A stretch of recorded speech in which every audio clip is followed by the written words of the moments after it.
Hello everyone, welcome to our Crochet tutorial.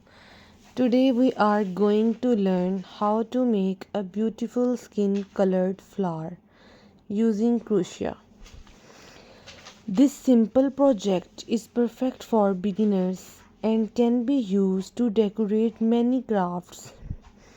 So grab your crochet hook and skin colored yarn and let's start in crochet. Materials needed: skin colored yarn, crochet hook, yarn needle, scissors. Make a slip knot.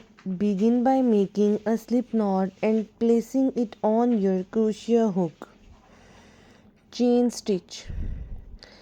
Chain 5 stitches to form a loop. This will be the center of your flower. Join with a slip stitch. Join the last chain to the first chain with the slip stitches to create a ring. Form the center.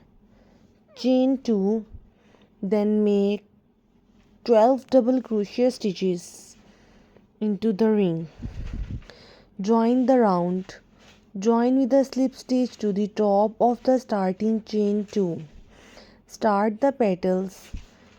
Make 2 double crochet stitches in the same stitch. Complete the petal. Chain 3, then slip stitch in the same stitch to complete the first petal. Move to the next stitches. Repeat step number 9 and 10 around the circle until you have 6 petals. Finish the flower. After the last petal, slip stitch to the base of the first petal.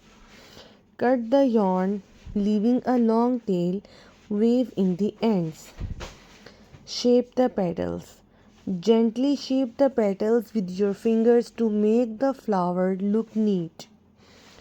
You can change the color to match your project or personal style. Practice making several flowers to improve your techniques. Thanks for watching.